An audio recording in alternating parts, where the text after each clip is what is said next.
Para você ligado na programação do A Bordo Notícias, nós estamos chegando, trazendo as últimas notícias do seu dia. Fique comigo nesse vídeo, eu vou trazer o recado aqui do Eduardo Bolsonaro. Eu vou falar também que Alexandre de Moraes colocou em liberdade o nosso querido Daniel Silveira. Prisão, agora ele está em regime aberto. E nós estaremos comentando aqui no A Bordo Notícias. O PL da anistia tem dado o que falar, muitos deputados entrando numa estratégia errada e o Eduardo Bolsonaro indo para cima e deixando claro, evidente, nós precisamos da anistia ampla, geral e irrestrita. Presta atenção no que ele diz nesse vídeo aqui, o recado que ele deu aí para os parlamentares e também para a população brasileira. Somente a anistia pacificará o Brasil. No entanto, a nova estratégia daqueles que querem acabar com a anistia e aprovar a chamada dosimetria é lutar pelos destaques. O que isso significa? Significa aprovar o texto base do Paulinho, da Força, com essa tal dosimetria, e nos destaques lutar para que seja aprovada a anistia verdadeira. Só que isso daí está, no mínimo, equivocado, para não dizer mal intencionado. Os deputados que defenderem a estratégia de lutar pelos destaques, a fim de se alcançar a anistia, estão mentindo para você. Ou, ao menos, na melhor das hipóteses, mordendo a isca dos opositores da anistia. Porque nós não teremos votos para aprovar os destaques. No entanto, você só analisa o destaque se tiver aprovado o texto base da dosimetria. Esse sim que pode ir adiante e, certamente, passar longe de pacificar o país. Condena ao exílio perpétuo todos aqueles perseguidos pelo Moraes que estão hoje fora do país. E também coloca a direita fora da eleição de 2026, porque continuará o STF poderoso a ponto de fazer o que o Flávio Dino está fazendo, abrindo inquéritos relativos à pandemia, para depois acelerar e condenar vários favoritos ao Senado, que cairão na lei da ficha limpa e não poderão votar a favor de impeachment de ministro do STF em 2027. Esse cenário também, por óbvio, não faz com que um presidente tenha poderes para realmente colocar adiante uma anistia. Cobre o seu deputado. Dosimetria, não. Destaque, não. Só anistia no texto base, sim. Muito bem, então esse Eduardo Bolsonaro voltando para quebrar, para você que liga e se liga aqui no nosso programa, onde você estiver. A anistia tem que ser ampla, geral e restrita. Nós estamos falando, meus queridos, do futuro de muita gente de bem, muita gente que clama por justiça, clama por liberdade, é o direito da direita a participar das eleições. Nós sabemos muito bem que eleição sem Bolsonaro corre o grande risco dos Estados Unidos, uma das maiores democracias do mundo, não reconhecer aí o resultado eleitoral aqui no Brasil. E eu quero convidar você para um evento muito importante que vai acontecer em Brasília na próxima semana, na próxima terça-feira, a partir aí das 16 horas, uma caminhada pela anistia. Esse canal estará presente, nós estaremos transmitindo e mostrando para você tudo o que acontece aí na caminhada pela anistia. Quem são os artistas? Não tem artista. Quem vão é os parentes dos presos do 8 de janeiro. Eles estarão lá caminhando, se manifestando, mostrando para o mundo que nós precisamos da anistia. Como diz o Eduardo, ampla, geral e restrita, nada de gambiarra, nada de destaque, porque não temos votos para aprovar destaques, não temos voz para poder fazer gambiarra. Então, é um PL, projeto de lei de anistia ampla, geral e irrestrita.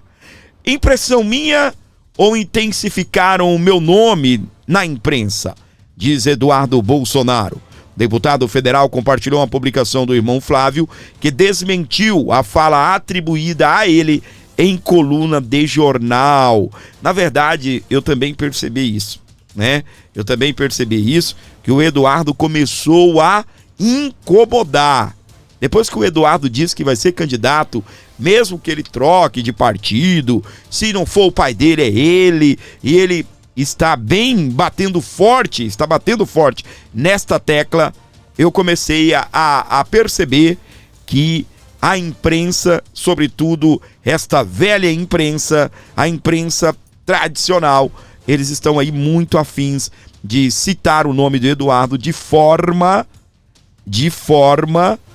a atacar o Eduardo e também destruir a reputação aí do Eduardo Bolsonaro, que está lá nos Estados Unidos lutando por liberdade, lutando por sanções contra ministros e autoridades aqui no Brasil. Já tá fazendo sucesso, né? Eu já perdi as contas. Quando eu parei de contar, tava em 22. Só que aí a cada dia aparece um ou outro que vai perdendo o visto. O último que eu sei foi aquela mulher lá, a presidente do PSOL. A presidente nacional do PSOL. Já era, perdeu, mané. Moraes dá 15 dias a Eduardo e Figueiredo para se defenderem sobre denúncia. O deputado licenciado e o jornalista foram acusados pela PGR de suposta coação nos Estados Unidos para beneficiar o ex-presidente Jair Messias Bolsonaro. É mais uma vez, né? Como nós estávamos falando, é mais um inquérito de Alexandre de Moraes, é mais um inquérito que ele vem aí indo pra cima, tá bem? Aí dos nossos queridos da direita, indo pra cima, botando pra quebrar mesmo, usando toda a força do Estado, usando todo o poderio que ele conseguiu dentro da Suprema Corte. E meus queridos, a gente tem uma fala sobre tudo isso que está acontecendo, uma fala que está impactando mesmo, tá bem? Uma fala que pegou todo mundo aí de surpresa, o ministro Marco Aurélio, e ele botou pra quebrar, tá bem? Ele botou pra quebrar. STF não era pra estar julgando atos do 8 de janeiro. Presta atenção. O Supremo é competente para julgar os arruaceiros. Não me refiro, porque eu penso que não houve tentativa de golpe. Certíssimo, ministro. Os arruaceiros de 8 de janeiro, a resposta é desenganadamente negativa, com o prejuízo do princípio do juiz natural e transgressão ao que está na Constituição, sem direito dos cidadãos acusados terem recurso para um órgão revisor de possível decisão contrária proferida. Isso não é bom. Como eu falei, não se avança culturalmente mediante atropelos. E, além disso, a problemática do relacionamento, a problemática da independência dos poderes, a harmonia entre os poderes. A harmonia pressupõe que cada qual atue na área que lhe é reservada constitucionalmente. Eu prefiro, se tiver uma acusação contra mim, eu prefiro ser julgado na pedreira da magistratura, que é a primeira instância, com direito a recurso, com direito à impugnação dessa decisão e não mediante martelada única. Eu não compreendo essa competência alargada do Supremo quanto a cidadãos comuns envolvidos nas arruaças de 8 de janeiro. Nós tivemos no passado avocatória, isso foi muito criticado. O que era avocatória? A possibilidade do Supremo, de acordo com a matéria envolvida, pensar um processo, mas julgar centenas de pessoas que poderiam estar, sim, acusados, se for o caso, na primeira instância. Julgar mediante martelada única é um passo demasiadamente largo e que não se coaduna, vamos repetir, a exaustão com a segurança jurídica. Muito bem, parabéns, ministro. É isso mesmo, gente. Para você que está ligado aqui na programação do Abordo Notícias, onde você estiver com a gente, se chegando agora, não se esqueça de dar o like, não se esqueça, deixa o comentário aí, 10, exatamente, 10 minutos que nós estamos no ar, então comenta 10, para que eu possa saber que você também chegou nesse ponto do vídeo, deixando o seu comentário, comentando 10, deixa o seu comentário, 10. Se possível for, ajude o canal com um Pix de qualquer valor, 11 95275 3898, para você ajudar o canal, para você fortalecer aqui o nosso programa, beleza? Pessoal, já tá na tela aí, eu tô colocando, é motivo de alegria, tá bem? A gente vai trazer os últimos detalhes aí. Moraes concede a Silveira progressão para regime aberto. O ministro STF acolheu um parecer favorável da PGR pelo benefício. Tardio, mas chegou, tá bem? Tardio, mas chegou. Quero trazer duas pessoas para comentar a respeito desse assunto. Um é o Dr. Jeffrey Chicchini e o outro é o próprio Eduardo Bolsonaro. O primeiro que eu vou trazer vai ser o Dr. Jeffrey Chicchini. É um comentário um pouco mais longo, mas a gente vai trazer importantíssimo o conteúdo do Dr. Jeffrey aqui no Abordo Notícias para você ligados, sintonizados com a gente onde você estiver. Vamos lá. Olha só, gente, finalmente Daniel Silveira vai voltar para casa. Moraes autoriza progressão de regime a Daniel Silveira para regime aberto. Ele terá que usar tornozeleira. Olha só, Daniel Silveira, em resumo da ópera, foi condenado a 8 anos de prisão por crime de opinião. Para começar aí, primeiro, que sequer deveria ter sido preso, sequer deveria ter sido condenado. Mas olha só, desses 8 anos de condenação, ele cumpriu 4. Ele cumpriu a metade da pena em regime fechado. Daniel Silveira é o primeiro preso do Brasil a cumprir a metade da pena em regime fechado. Quem lembra disso daqui? Moraes concede liberdade condicional a Daniel Silveira. Ou seja, Daniel Silveira já deveria estar em liberdade desde dezembro de 2024. Mas armaram uma cama de gato para ele e ele voltou para a prisão. STF determina imediato retorno de Daniel Silveira à prisão por descumprimento de condições judiciais. Ou seja, Daniel Silveira, que deveria ter tido a liberdade antecipada em dezembro de 2024, ficou preso até agora. Por isso totalizou a metade do cumprimento da pena.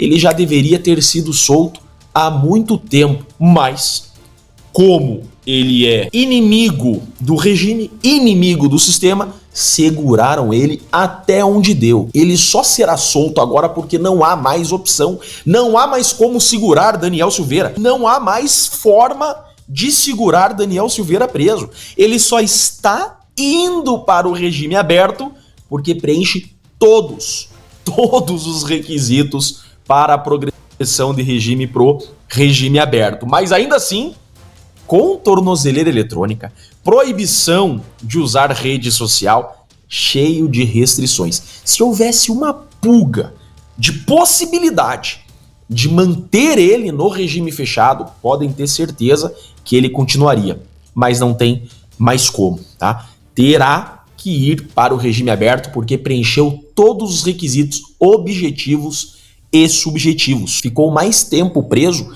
do que narcotraficante, que pedófilo, que homicida. Ninguém cumpre no Brasil a metade da pena em regime fechado.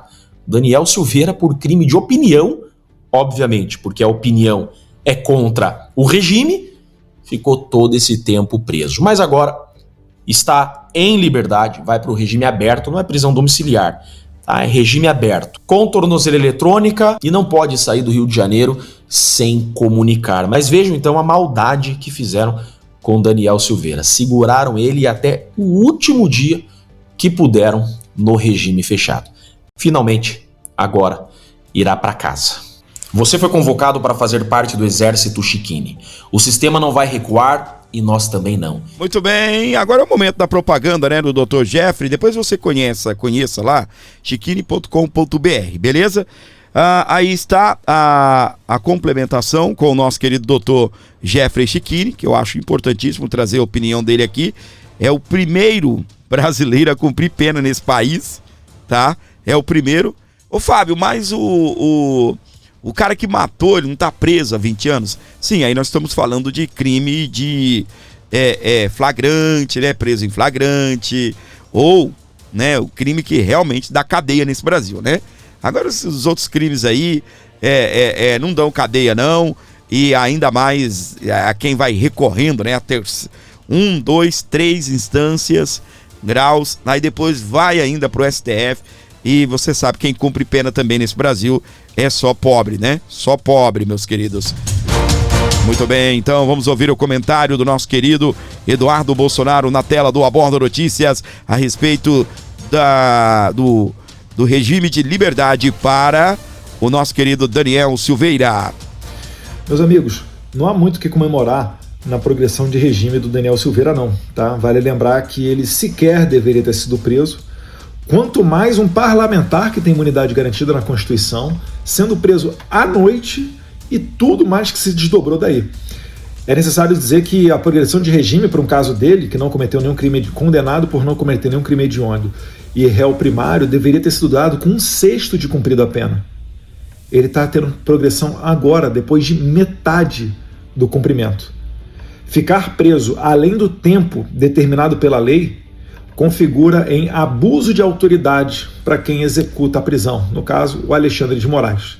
Então que isso daí fique muito claro, tá?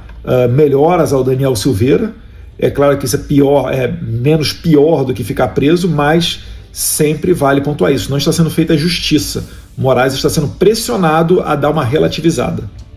Muito bem, meus queridos, para você ligado aqui comigo, que triste, né? A história do Daniel Silveira, a gente andou comentando algumas coisas aqui, eu até confesso para você que falamos até pouco, né, devido aos grandes assuntos aí, mas nunca esquecemos o Daniel Silveira, nem você também nunca esqueceu de orar, nunca esqueceu de lembrar do Daniel Silveira no chat, pessoal que mandavam aí SOS Daniel Silveira, você que ficou feliz com essa notícia, deixa um comentário aí, abre o seu comentário dizendo 17, não é nenhum partido político não, é o tempo, né, que nós estamos aqui já no nosso programa, 17 minutos, então comenta 17 e não se esqueça, gente, também de deixar o apoio, tá bem, ao Daniel Silveira, 17, o apoio e ver também uma maneira aí de você ajudar esse canal, a gente precisa da sua ajuda, o Pix está aqui embaixo, qualquer valor que você mandar aqui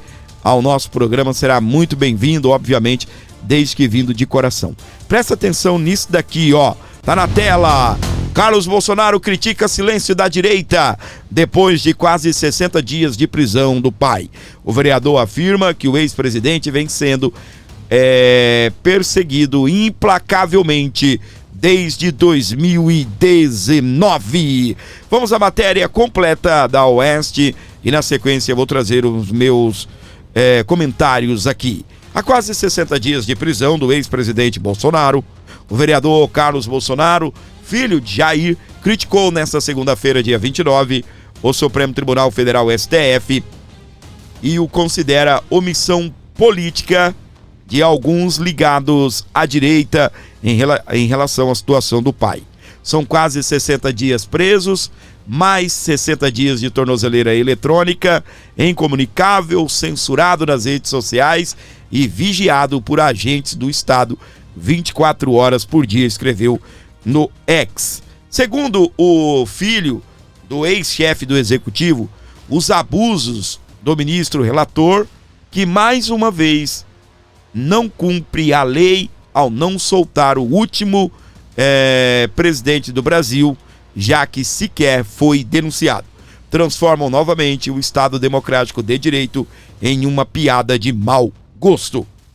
Carlos Bolsonaro classificou o tratamento dado a Bolsonaro como uma tortura. Tentaram matá-lo com uma faca. Ele vem sendo perseguido implacavelmente pelo sistema desde 2019. Ele mencionou também episódios recentes como uma visita de oficial da Justiça durante um pós-operatório de mais de 12 horas em que teria provocado uma alta pressão do ex-presidente. A matéria aqui não comenta, mas foi aquela entrega daquela intimação na UTI. Carlos Bolsonaro criticou ainda a postura de lideranças políticas que se identificam como direita, mas que, em sua visão, permanecem em silêncio diante do que chama de prisão, censura e destruição psicológica, física e eleitoral da maior potência política do país. Para ele, esse silêncio representaria um alinhamento com o sistema para aniquilar Bolsonaro e se beneficiar com a sua morte. Guarde essa palavra, morte. Uma palavra feia, né? Antigamente, quando a gente falava essas palavras feias, dava tapinha na boca, né? Mas daqui a pouco a gente vai falar sobre isso. Me lembrou aí o comentário do Eduardo Bolsonaro, que é o próximo vídeo que eu quero trazer para você. Continue comigo nesse canal, nesse vídeo, muitas informações importantes aqui para você começar muito bem aí o seu final de tarde, comecinho de noite, muito bem informado aqui no Aborda Notícias. Vamos lá. A fala do filho do Bolsonaro, o Carlos Bolsonaro, muito ligado ao pai. Ele quem cuida, né, das redes sociais do pai, nesse momento não está trabalhando muito, né, não pode fazer nada, mas é fato, meus queridos, que ele é muito ligado ao pai. Ele é muito ligado ao pai. Eu percebi isso quando eu estive em um congresso em Brasília, do PL, o partido de Jair Bolsonaro, e ele falou e muito emocionado. Foi bem na época em que houveram denúncias contra o Bolsonaro. Se eu estou enganado, foi quando a PGR aceitou a denúncia, né?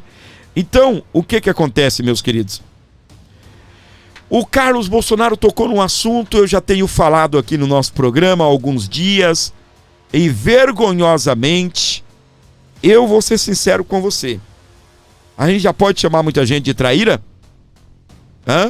Mais uma vez, o Bolsonaro é traído por muitos aí que se dizem de direita. Eu sei, tem muita gente boa em torno do Bolsonaro, tem muita gente que quer bem ao nosso capitão, tem muita gente que quer bem a Jair Messias Bolsonaro, mas, infelizmente, meus amores, o ser humano, mais uma vez, como sempre, interesseiro, como sempre,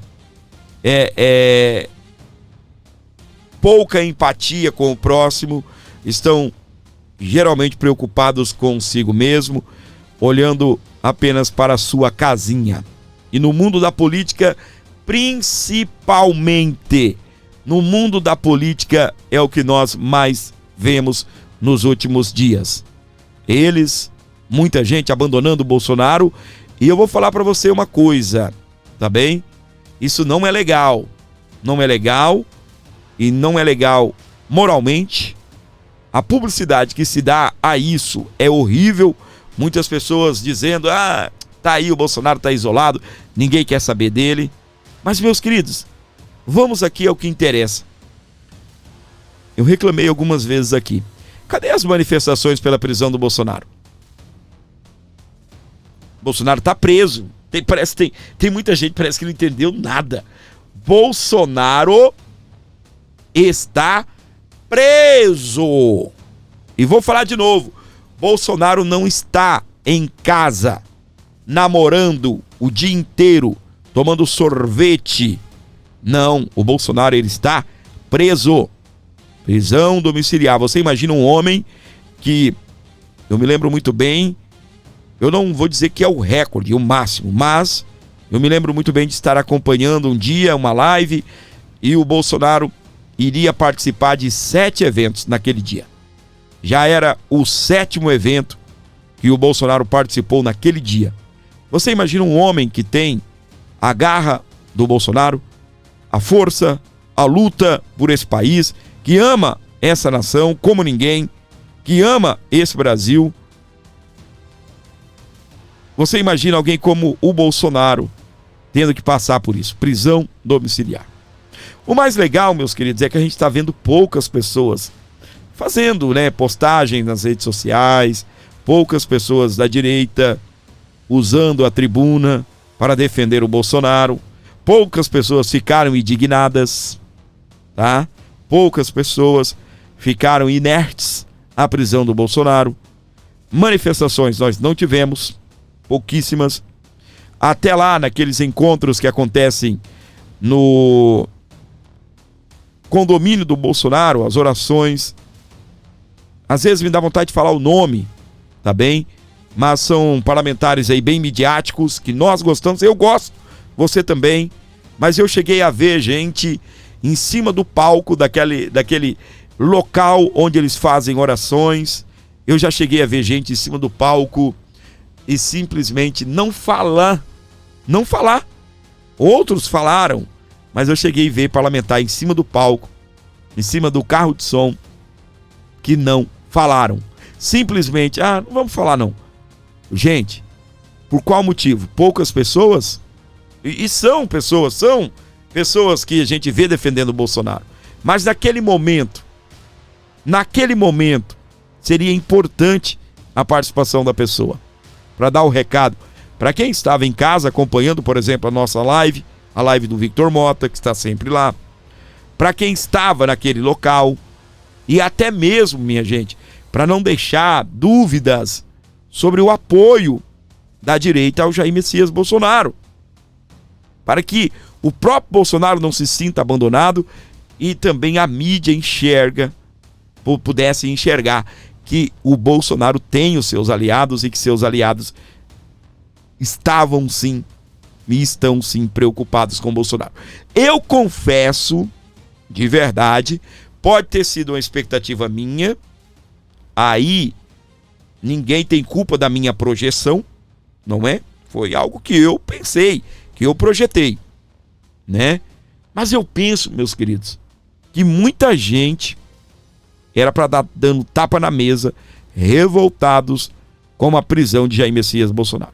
Tem muita gente que parece que está dormindo, que não entendeu ainda que o Bolsonaro está preso, não pela condenação, o que é pior ainda, que Bolsonaro está preso sem motivo. Bolsonaro está preso sem motivo, tá?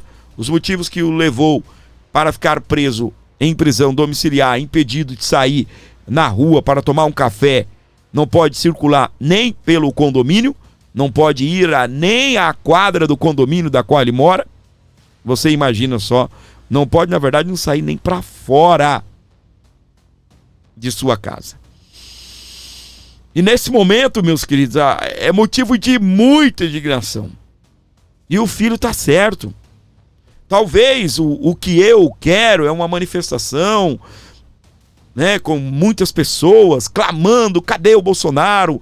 E justiça, anistia ao Bolsonaro, anistia aos envolvidos nos atos do 8 de janeiro. Anistia a Bolsonaro, Bolsonaro livre. Eu quero isso. Mas também, meus queridos, sobretudo, o apoio que a própria família precisa. O apoio de muita gente que se afastaram de Bolsonaro. Não estou dizendo que o Bolsonaro está entregue às baratas, está destruído, que acabou o bolsonarismo, acabou o Bolsonaro. Não, exatamente não. Mas a gente entende, tá, que falta um pouco mais de respeito ao Bolsonaro, de respeito à história do Bolsonaro. Muita gente com o mandato aí, porque o Bolsonaro quis, ajudou, deu força, fortaleceu a campanha. Sim, muita gente eleito aí sob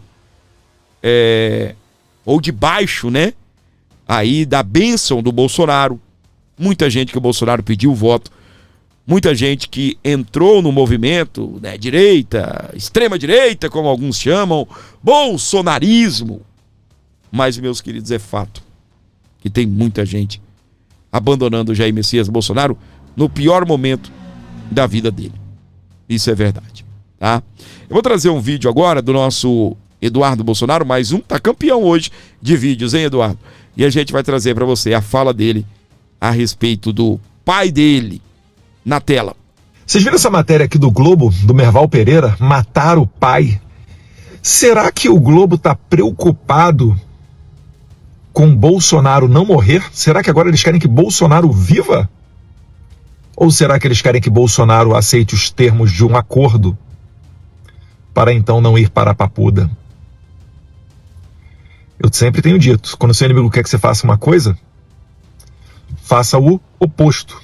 E além do mais, a gente sabe que Bolsonaro não vai para a papuda. Isso daí independe de acordo. Porque coloque-se no lugar dos poderosos do país. Imagina Bolsonaro vai para o presídio e morre no presídio. Que problema, hein? E além disso, tem algo novo no ar. Tem uma pressão em cima da cabeça de muito poderoso do Brasil, que está fazendo pensar duas vezes antes de abusar do seu poder. Vocês viram essa matéria aqui do Globo? Muito bem, meus amores. Para quem sabe ler, um pingo é uma letra. Matar o pai é o que diz a matéria do Globo. Presta atenção aqui.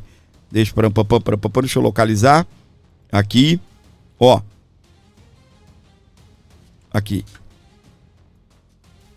Sem uma anistia ampla, Eduardo Bolsonaro não voltará à política, muito menos ao Brasil, onde será preso ao desembarcar, pois o processo sob obstrução de justiça certamente será encerrado com sua condenação. Matar o pai. É o Globo destacando isso, né? Minha gente, a gente sabe muito bem, o Brasil, ele está um verdadeiro escândalo. Essa é a grande verdade.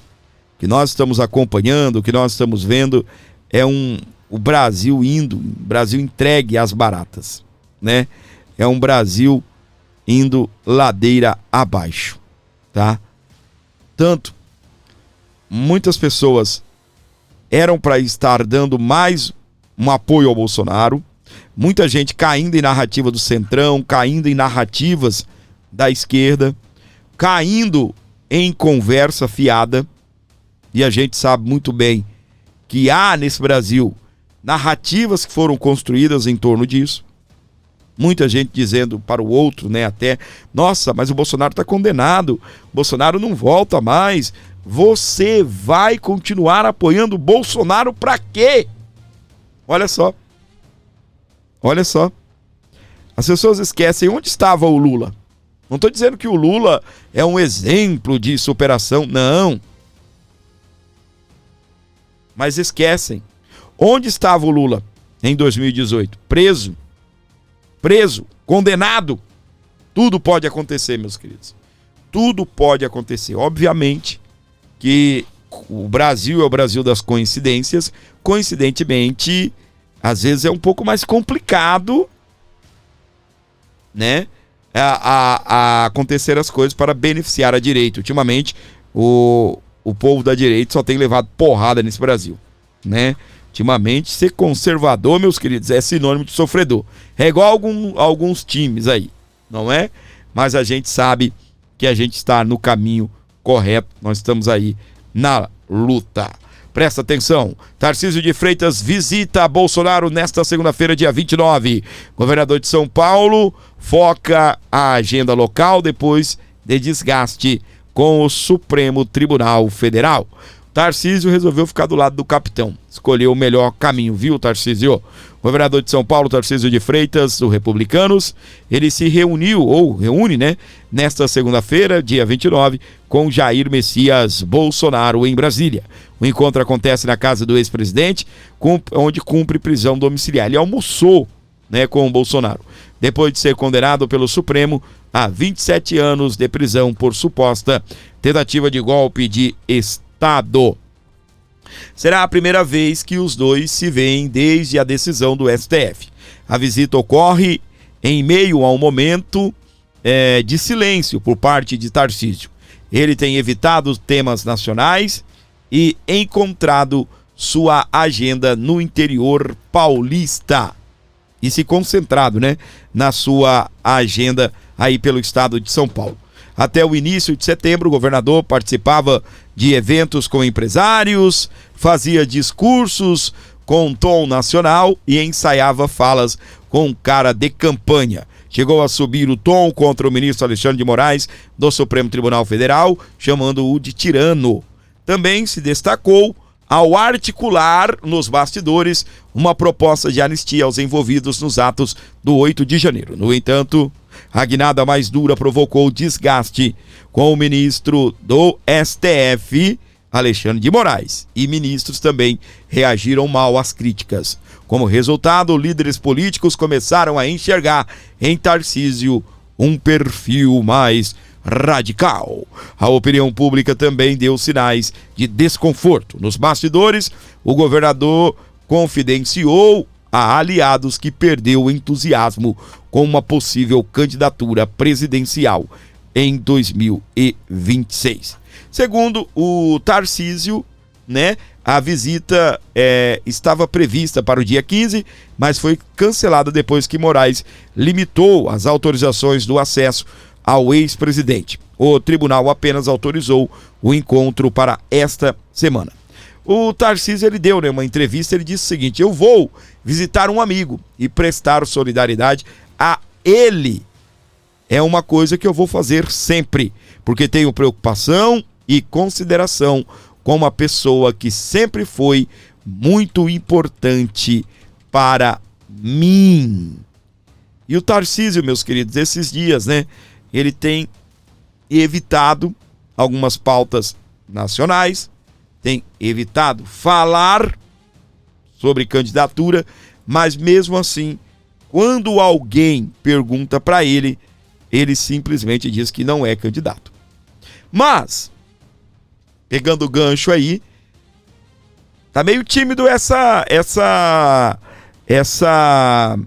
manifestação do Tarcísio, né? Tímido aí, não usou suas redes sociais para falar que não é candidato. De vez em quando alguém pergunta, sai um videozinho, ele comenta, mas nada com aquela amplitude toda. Então tá bom, né? Sorte para os dois, sorte para o Tarcísio e sorte para Bolsonaro. Sorte para Bolsonaro disputar a eleição 2026, sorte para Tarcísio disputar o governo de São Paulo em 2026. É assim que a gente quer, é assim que a gente gosta. Quem concorda, comenta: Bolsonaro 2026, o meu presidente. Quem concorda, comenta: Bolsonaro 2026, o meu presidente. Na tela, Michele Bolsonaro processa Joyce Halseman. A ex-deputada fez acusações à ex-primeira-dama, que pediu remoção do vídeo, mas teve a solicitação negada pela justiça. Ela disse que a Michele era amante do Bolsonaro antes, enquanto o Bolsonaro era casado.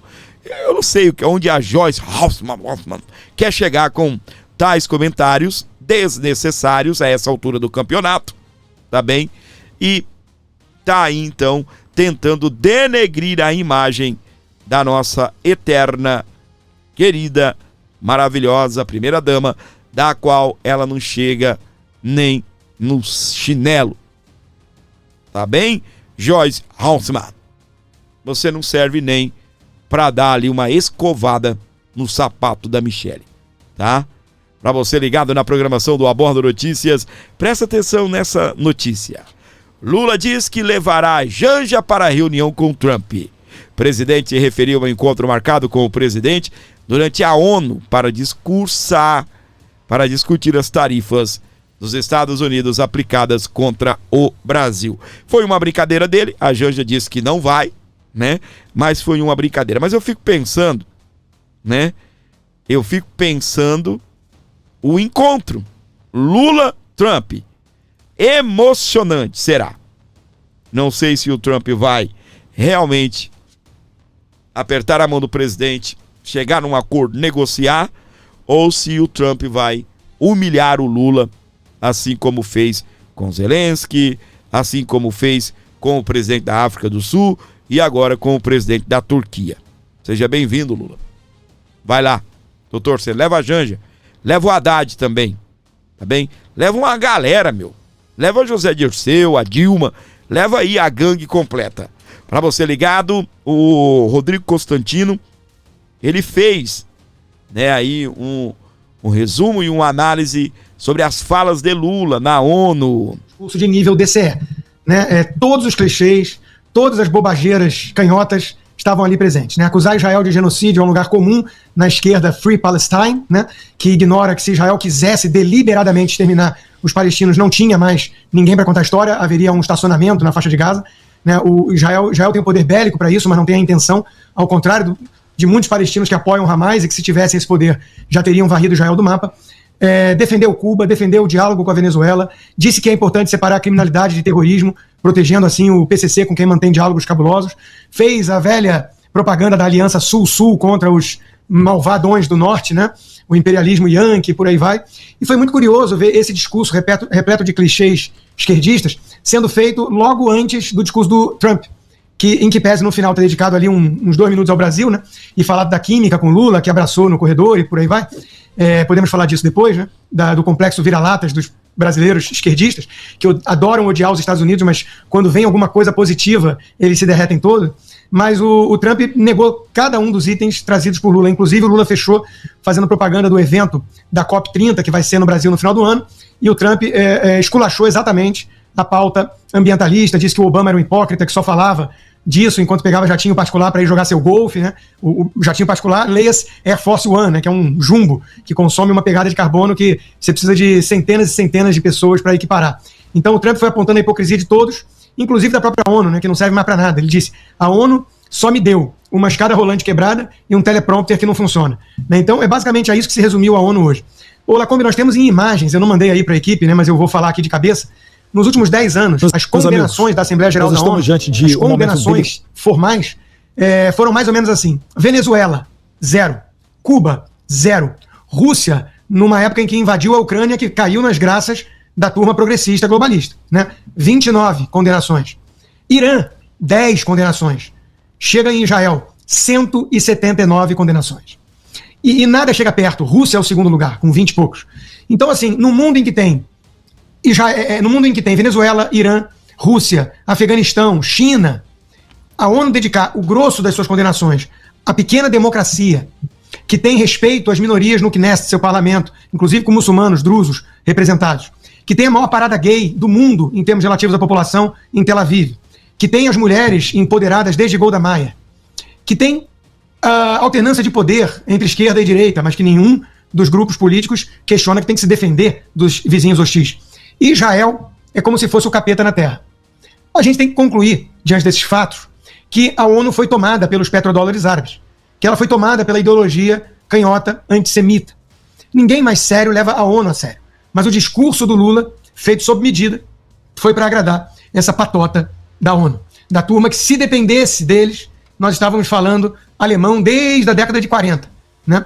Então, de novo, a ONU e sua antecessora se mostraram totalmente ineficazes na hora de conter as verdadeiras ameaças ao Ocidente. Não fosse o xerifão malvado, não fosse a liderança dos Estados Unidos, o mundo estava perdido hoje. E uma vez mais, Donald Trump chama para si a responsabilidade, chama na chincha a Europa, sendo que poucos mantêm alguma esperança de que a Europa vai conseguir reverter o quadro de invasão imigratória ilegal muçulmana, né? Mas Trump fez o papel de líder do mundo livre ali. E Lula fez o papelão do terceiro mundo, vira-latas, precisando enaltecer tudo que não presta e cuspir em tudo aquilo que garante alguma resistência a esses inimigos da liberdade. O próprio discurso do Bibi Netanyahu, que vários debandaram, inclusive a comitiva brasileira, tocou nesse ponto. Em privado, muitos líderes do Ocidente me procuram para agradecer o que a gente faz, o que a inteligência israelense faz para apontar esses inimigos. E deu um ótimo exemplo que eu fecho com isso. Falar em Estado palestino, logo depois do 7 de outubro, em Israel, a 1 milha de Jerusalém, é como falar de um Estado da Al-Qaeda a 1 milha de Nova York, depois do 11 de setembro. Muito bem, então esse é o Rodrigo Constantino, parabéns aí pelo comentário, para você ligado aqui comigo no Brasil, fora do Brasil também. Olha só, meus queridos, tudo que a gente faz aqui, a gente faz com muito carinho, com muito amor, com muita dedicação, né?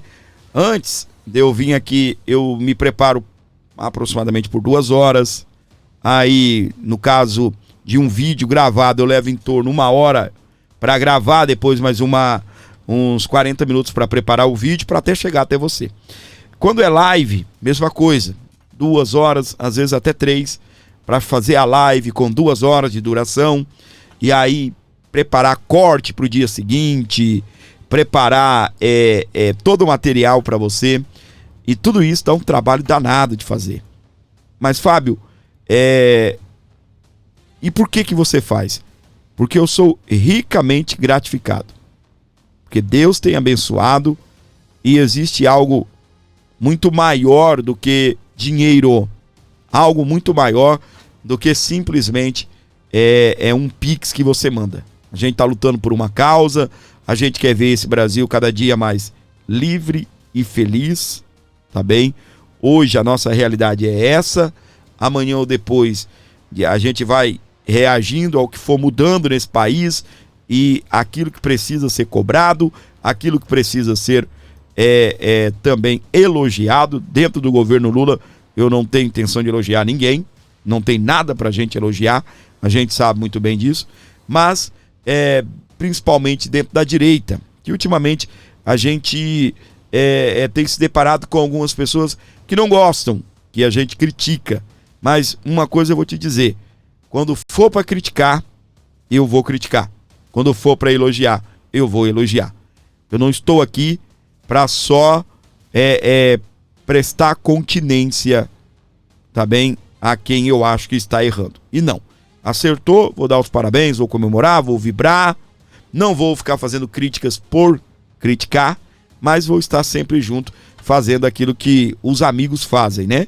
Cobra, os amigos também elogiam.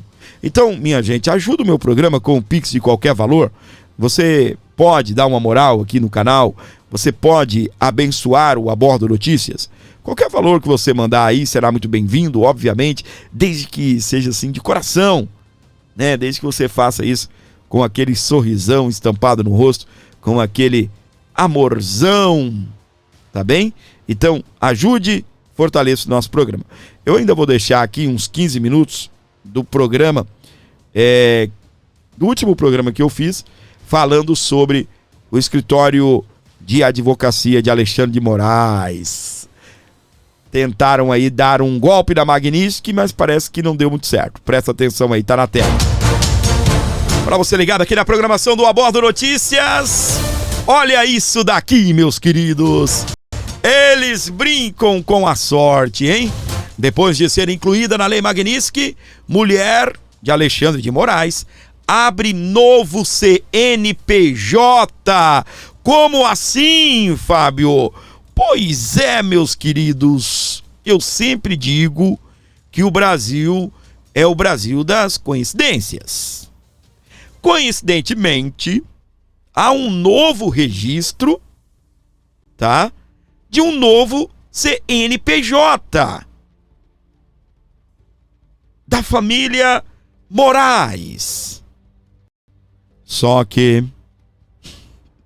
o novo registro não livra o escritório Barsi de Moraes dos bloqueios dos Estados Unidos da América, visto que a legislação prevê penalidades automáticas a entidades ligadas a sancionados. Não sei se eu posso dar a ideia. Vai ter que abrir o CNPJ em nome do vizinho. Vai ter que abrir o CNPJ em nome do funcionário. Tá? Mas vamos lá, a reportagem da revista Oeste para você. Depois de ser alcançada pelas sanções financeiras e territoriais da Lei Global Magnitsky, Viviane Barsi de Moraes, mulher do ministro Alexandre de Moraes, abriu um novo CNPJ para o seu escritório de advocacia. Segundo dados públicos de consulta empresarial, o registro foi feito em 22 de setembro de 25. Agora, semana passada, o escritório está localizado na Asa Sul, em Brasília, com capital social declarado de R$100 mil. A natureza jurídica escolhida foi a de Sociedade Unipessoal de Advocacia e Serviços Advocatícios. Embora seu nome não conste diretamente na lista do Departamento do Tesouro dos Estados Unidos, o Barsi de Moraes Advogados também é atingido pelas restrições, já que Viviane detém mais de 50% da sociedade. Isso ocorre por causa da chamada regra dos 50%, que considera automaticamente bloqueada qualquer entidade cuja propriedade seja direta ou indiretamente de 50% ou mais por pessoas já sancionadas. Nesse caso, todos os bens e interesses da empresa ficam congelados, mesmo que ela não apareça nominalmente na lista. Desta forma, a abertura de um novo CNPJ também não afasta os efeitos das sanções sobre o escritório. O Tesouro dos Estados Unidos anunciou no mesmo dia, na segunda-feira, dia 22, a inclusão de Viviane Barsi de Moraes nas sanções financeiras e territoriais da Lei Global Magnitsky, que já atingem o ministro desde o dia 30 de julho. O anúncio ocorreu 11 dias depois da condenação do ex-presidente Jair Bolsonaro pelo Supremo Tribunal Federal. Além de Barsi de Moraes Advogados, também foi sancionado o LEX, Instituto de Estudos Jurídicos, onde Viviane possui 25% de participação. Os demais 75% pertencem aos 3 filhos do ministro Alexandre de Moraes, cujos nomes também estão em análise dos Estados Unidos para possíveis novas sanções. E já eu vou falar mais sobre os filhos de Alexandre de Moraes, tá bem? Eu achei aqui o Eduardo Taliaferro comentando sobre o novo escritório ou novo CNPJ da Viviane Barsi de Moraes. Bom dia, pessoal, tudo bem? Novidades para vocês. Eles não querem parar, eles não querem perder a mamata. Viviane Barsi, esposa de Moraes, continua agindo. Bom, o que Viviane Barsi fez? Óbvio, com a orientação de Alexandre de Moraes, abrir uma nova empresa, um novo escritório de advocacia, um novo CNPJ, que foi inclusive incluído no dia 22 de setembro deste ano, ou seja, há poucos dias. É uma nova tentativa de burlar o sistema financeiro, de burlar as sanções que a eles foram aplicadas, para eles continuarem movimentando fortunas, continuar com cartão de crédito, continuar com conta bancária e se divertindo. Mas o povo e eu não vamos deixar isso acontecer. Nós vamos continuar monitorando, nós vamos atrás. Hoje são 50 milhões de brasileiros fiscalizando você, Alexandre de Moraes. Não é um gabinete de fake news, não é o seu povinho que está em volta de você, não é você fiscalizando uma direita. Hoje é o Brasil fiscalizando você, é o Brasil atrás de você, e você vai aprender o que é justiça de verdade, você vai aprender o que é democracia. Nós não vamos aceitar. E isso aqui já está sendo informado para os Estados Unidos, para que seja feita mais uma sanção em cima dessa nova conta, dessa nova empresa e de tudo que você tentar movimentar financeiramente. Nós não vamos desistir. Você vai pagar por todos os erros que você cometeu e continua cometendo. Você e todos aqueles que participaram e continuam participando e que vierem a participar com você. Todos que estão em volta de você vão sofrer pelo seu ego, pela sua perseguição, pela sua obsessão. Não tem fim. Nós não vamos desistir. Pessoal, compartilhe para todo mundo, espalhe para tudo que é rede, para que essa informação importante chegue aos ouvidos de todo mundo. Um abraço. Muito bem, esse Eduardo Taliaferro, ex-assessor de Alexandre de Moraes. O menino tá nervoso com o Xandão, hein? Mas quem não está, não é, meus queridos? Então presta atenção. Eles abriram um novo CNPJ. Um novo CNPJ no dia em que a Viviane Barsi levou um chega pra lá do Donald Trump. No mesmo dia. E há uma outra notícia também, que chegou com tudo, tá? Você sabe, eu até falei aí na matéria. Aliás, comenta 7, para que eu possa saber que você está aqui e vai ouvir o Gordinho falar agora dos filhos de Alexandre de Moraes. Eu acabei de falar da esposa, que abriu um novo CNPJ, e agora eu quero falar dos filhos do Alexandre de Moraes. Presta atenção. O Instituto LEX, ele tem 25% pertence a Viviane Barsi, no papel, né? Lá nos documentos. E os outros 75% pertencem aos filhos do ministro Alexandre de Moraes. E eles também estão na lista para serem sancionados pelos Estados Unidos da América. Na tela, para você que está ligado aqui comigo. O jornalista Paulo Figueiredo usou suas redes sociais nesse sábado, dia 27, para comentar o escalonamento das sanções impostas pelo governo Donald Trump sobre o entorno do ministro Alexandre de Moraes do Supremo Tribunal Federal, o STF. O aliado direto do deputado Eduardo Bolsonaro, do PL de São Paulo, nos Estados Unidos, afirmou que os filhos de Moraes, Alexandre Júnior, Giuliana e Gabriela, que constam como sócios do Instituto Lex, deverão ser alcançados pela Lei Magnitsky.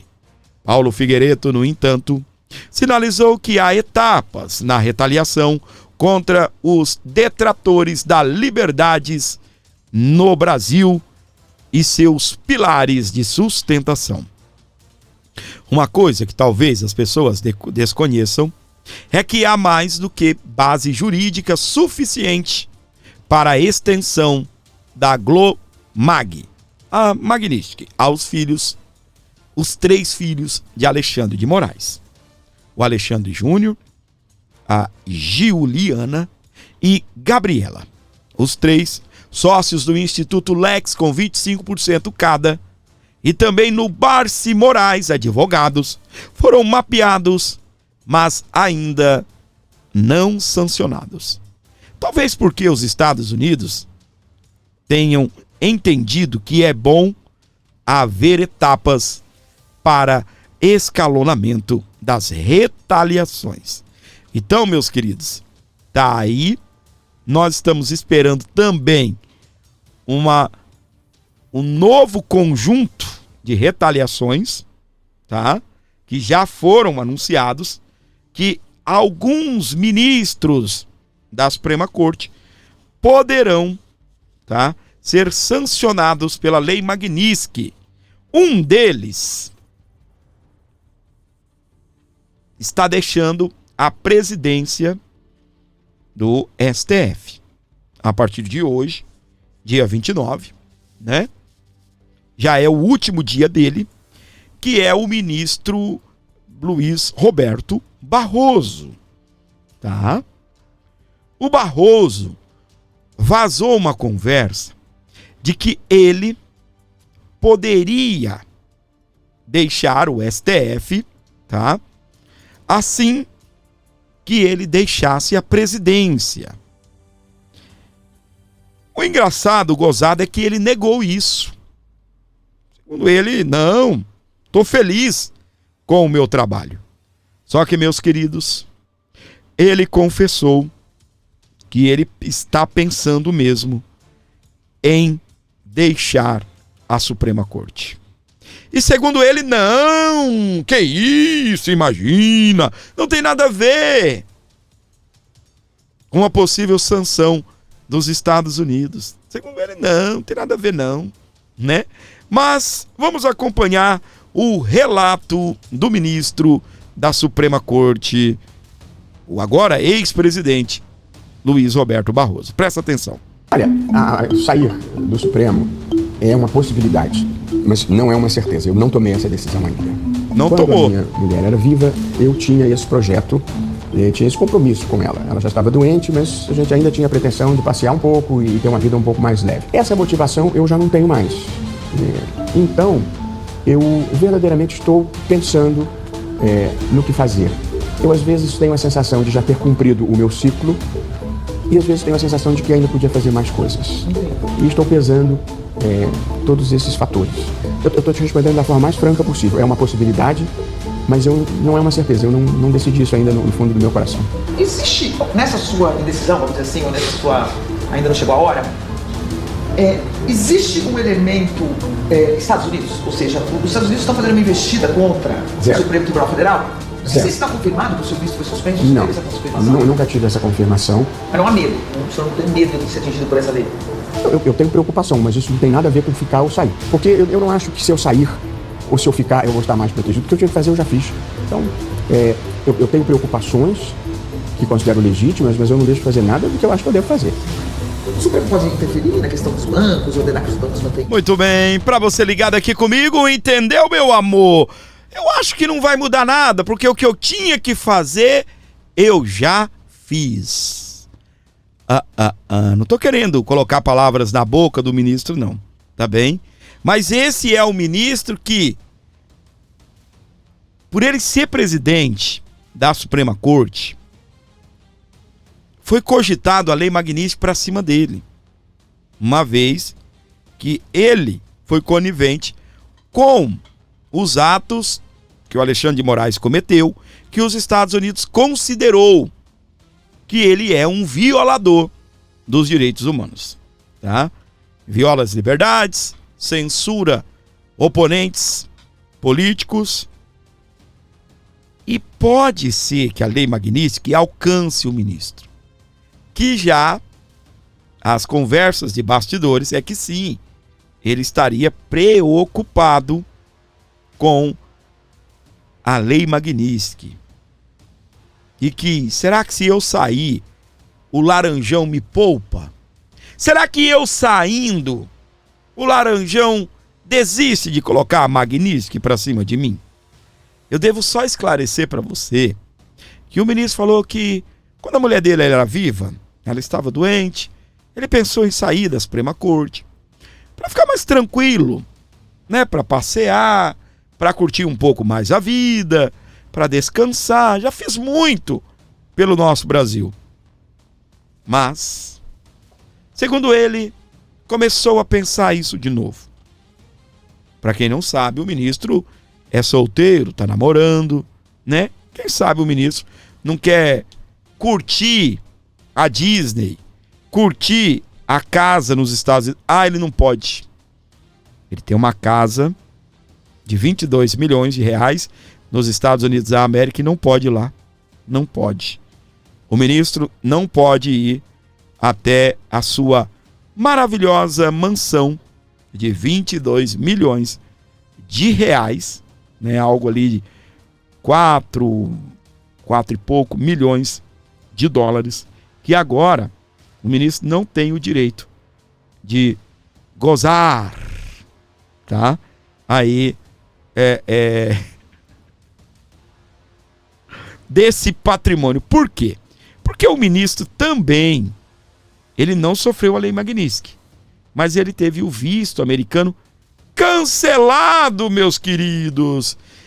E Barroso, da próxima vez que você for chorar, manda áudio pra gente, tá bem? Manda áudio, ministro. Presta atenção no ministro chorando, porque segundo ele, o Brasil é um estado que recebe todo mundo. Mas os Estados Unidos não, viu, Barroso? Na tela. Aqui é um país... Ih, chorou.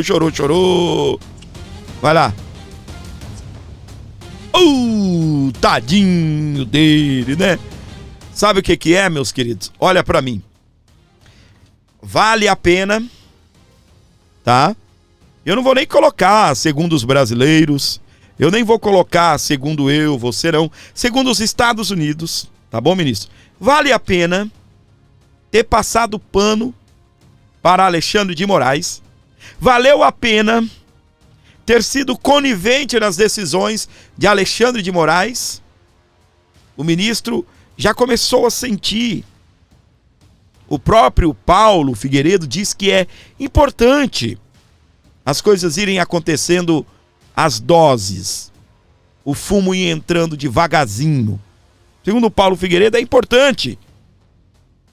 E o ministro já não tem o direito de visitar a sua mansão nos Estados Unidos da América. Mas, já pensou perder por completamente o imóvel? Porque o que é a lei global Magnitsky? Ela é morte financeira. Bens, patrimônios, capital,